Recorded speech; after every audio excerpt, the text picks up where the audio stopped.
fact, thanks to the lack of security, between the years 1968 and 1972, there were 130 American airplane hijackings. Sometimes more than one on the same day. What? Now that I think that's a lot of hijacks.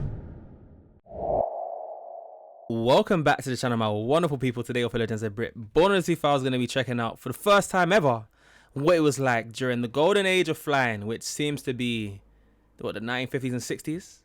At least that's what the video says, right? I'd love to know if you guys agree or disagree with that. But nonetheless, I'm going to be diving deeper into this one.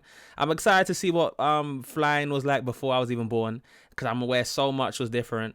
You know, me growing up in the first time I went on a plane was probably like 2010s. So you can imagine just how much is different over the years. But of course, guys, before we dive into this video, don't forget to smash that subscribe button. Join me on this journey of curiosity. And as you can see, road to 60K is the goal. So help me reach that target. And of course, don't forget to like the video as well. Help push these videos in the algorithm. It always does me a big favor. You guys know I love and appreciate all the support you guys have been showing me. It's been literally overwhelming. But yeah, guys, look, we're growing. We're getting bigger and bigger. And it's so sick to see. But guys, look, with that being said, enough jibber jabber. Let's just get straight into this one, shall we? Let's go.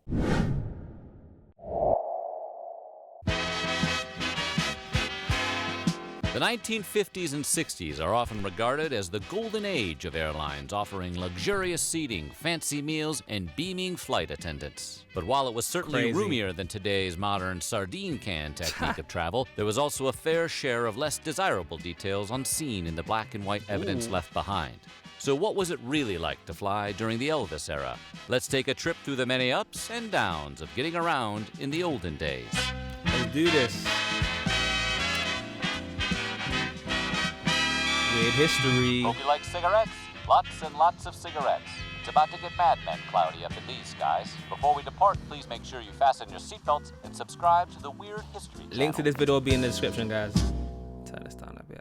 For all the complaints of modern air travel, there's no denying that it's significantly more affordable than it has ever been to fly. This is mostly thanks to a push for deregulation starting in the 1970s, a decision that led to competing prices and the number of air passengers to subsequently triple in the 40 years to follow. Flashback to the golden age, and it wasn't uncommon to pay 5 times as much as you would today, creating a business solely accommodating the wealthy. According to one TWA brochure from 1955, a round-trip ticket from Chicago to Phoenix went for a deceptive total of $138. When accounted for inflation, that amount translates to roughly $1,200 in modern dough. And that's not even a cross-country trip. Yeah, that's crazy. That is crazy. Okay, no wonder why flying back in the day was more seen as something that was done by the wealthy. Okay, right. $1,200 in modern dough. And that's not even a cross-country trip. Right. It's hard to imagine wearing your tight-fitting Sunday's finest to spend hours sitting elbow to elbow with a congested stranger, but this was exactly the case back in the days of Don Draper. Due to the high cost of travel, many people would save up in order to fly, making the ordeal way more of an anticipated event than a vacation hindrance. Acceptable attire was more commonly 3-piece suits for men and dresses and jewelry for women. As flights became more common and prices went down, the formality slowly waned until the 1980s, when travelers began dressing for comfort rather than appearance. Nice sweatpants, Chachi. Despite the deregulation of airlines in the 1970s, one area the government got more involved in was airport security. Of course, anyone who has recently taken the shoeless walk through the TSA is more than aware of that. Before the days of metal detectors and body scans and pat-downs, airports were more like bus stations than the checkpoint-laden terminals of today. Not only could passengers arrive as late as 20 minutes before their flight, but be joined by friends and family all the way to the gate. No ID, no problem. Truly was the 1960s a golden age for convenience, just as long as you don't mind getting your airplane hijacked every now and then. And when we say now and then, we literally mean dozens of times a year. No way. Thanks to the lack of security, between the years 1968 and 1972, there were 130 American airplane hijacks. Sometimes more. Wait, since from when to when? Because this is already, as soon as I just realized, yeah, there was way less regulation, my first thought was, rich people going on a flight, it was way less regulated, equals so much opportunity for people to want to go and capitalize on that want to do criminal activities. Like, what? That's dark. Hijacked every now and then. And when we say now and then, we literally mean dozens of times a year. In fact, Oh. thanks to the lack of security, between the years 1968 and 1972, there were 130 American airplane hijackings. Whoa. Sometimes more than one on the same day. What? Now that I think about it, maybe having to throw away your mouthwash isn't such a bad thing after all. That's a lot of hijacks. Forget those extra legroom fees. Airlines in the 1950s actually went the extra mile to ensure your stems were given the 5-star treatment. What would be considered first-class legroom today was commonplace for the average traveler of yesterday. What? Wow. Early flights had no distinction between business or economy class seating, and when they did finally add a first class, coach-going passengers were still given ample room to wiggle their toes. So if the Wow. so-called cheap seats had plenty of space, what did the first-class passengers get? can imagine, A that's a hotel bed. room with wings? Depending on the airline, the better-paying accommodations had everything from dining tables to bunk beds to What? full lounges. Dangerous? Huh? Probably. Comfortable? Definitely. You're Believe it or not, joking me. in-flight smoking only became banned in the U.S. Let me see some of those pictures again, though. What? These pictures don't even look real. A hotel room with wings? That's obviously not one of Depending them. on the airline, What is going on here? These guys sitting like in like a little circle here, like literally like a lounge. What? Getting served by the flight attendants, and they're dressed like so casual. What? paying accommodations had everything from dining tables to bunk beds to... Bunk beds is crazy. Never today. full lounges. Dangerous? Jeez. Whoa. Probably. Comfortable? Oh, they even wearing Dining seatbelts. Did tables they even to have bunk those beds back to on full planes back in the lounges. day? Like, they don't even have to fasten their... Oh, I don't know. The ashtray? You guys can't see that. The ashtray? Oh, I'm literally squirming right now just thinking about that. What happens when you're going through turbulence? Like, all of these bottles are gone. And they're all in their high heels as well. So I'm just sure, like, how they keep in balance like that. This is insane. When I actually take a second to look at the pictures, that's wild. Dangerous? Probably. Comfortable? Definitely. No way, this is even a real Full picture lounges. either. Dangerous? Probably. Comfortable? Like, what kind of outfit is this as well? Like huh? This looks like this don't even look like she's dressed as a flight. This looks like she's dressed as someone who's about to do some adult dance later. I'm not even trying to be rude, but like, what? And then she's just on the bed. This picture looks wild. If you told me this was on a plane, like, I wouldn't even believe you. But then again, like, this really does seem like a different time for flying on planes, man. And I can't believe there's no fasten seatbelt stuff or no seatbelts on this. Definitely. What? Believe it or not, in-flight smoking only became banned in the U.S. as late as the 2000s. Before then, passengers were allowed to light up on certain flights longer than a few hours. In the 50s and 60s, however, smoking was non-stop and downright common. In fact, the only place you couldn't smoke was in the airport terminal, as companies feared that a flame might ignite nearby fumes. That's why. Along with allowing cigarettes, airlines often provided free alcohol to help passengers pass the time. After all, these were the days before smartphones and Wi-Fi. Besides getting hammered, airlines would entertain passengers with postcards they were encouraged to fill out for loved ones. Because there's no better time to write home than when you're drunk in a turbulent tin can. Unless you're willing to pay extra, most modern air travelers can hope for a few bags of chips and a plastic cup of Coke. Back in the golden age, barely that. You'll be lucky if you get like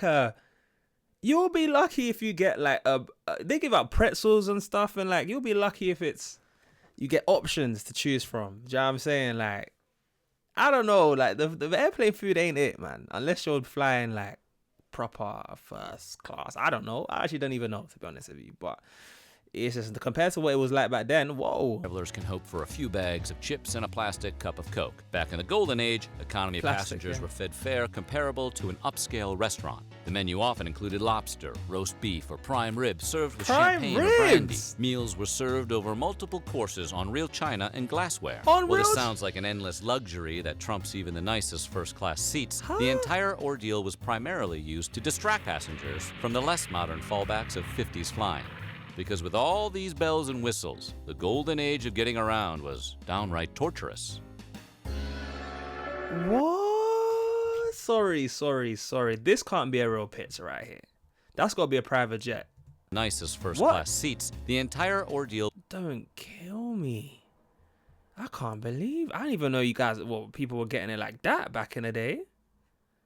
That is why. Again, no seatbelts. Like, what? This isn't the food just gonna go when there's turbulence. Isn't the food just gonna go flying everywhere? That is some good quality food right there. You got a whole chef coming to serve it right there in the picture as well.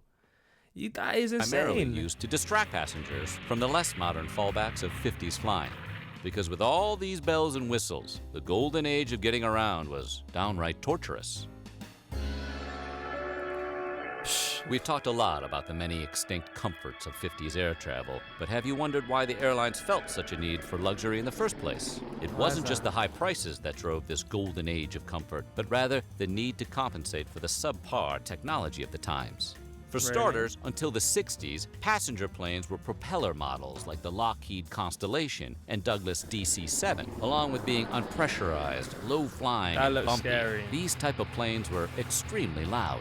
We don't see air sickness as much nowadays, but back when planes couldn't navigate over or around bad weather, vomit bags were a regular necessity. Really? Not to mention that these smaller planes often required passengers to take 4 or 5 separate flights to travel longer distances. With such small planes and clunkier engines, walking the aisles was like a deadly game of American Ninja Warrior. The combination of turbulence and relaxed safety meant that the many comforting decorations, real cutlery, and lounge seating became a very uncomfortable obstacle course. This only got worse with the introduction of first class, as the partitions used to section off the plane were often made from extremely shatterable glass. One surprise bump, and a trip to the bathroom became an impromptu stunt spectacular. Combine all this with the fact that you were over 4 times more likely to die on a flight in That's what 1952 I'm than today, and it's thinking. no wonder that airlines were so dedicated to making their customers happy, or should we say, less miserable. Right, like we might as well give you a Michelin star chef quality food and all of that, because the chances of you dying is very high. Like, what? I don't even know why people would even put themselves through that, Then again, I don't know what it is. Like, I feel like when some people just get rich, they'll just be taking risks, man. They want to do everything. Like, they want to just, you get rich, you want to go dive down into the bottom of the ocean. You want to just take a trip into to space and all. Like, rather rich people who's doing some weird, like, interesting thing. Like, you just must be bored. Some rich people must just have so much money that they're just bored. Like, yeah, let's just take a flight, man. I got all this money staying. I only live once. You know what I mean? Let me just go on a flight. Yeah, it might get hijacked. You know what I mean? Yeah, we might die, but at least we get good food. Do you know what I mean? Like, let's just do it. I don't even know. Like, I wouldn't dedicated to making their customers happy, or should we just say, drive. less miserable. It's not even worth it. I would just drive. It's no secret that the job of air hostesses was exclusive to women. Actually, maybe I'll do it one time just for the experience. Hope roll the dice a bit. But other than that, I just might as well just drive.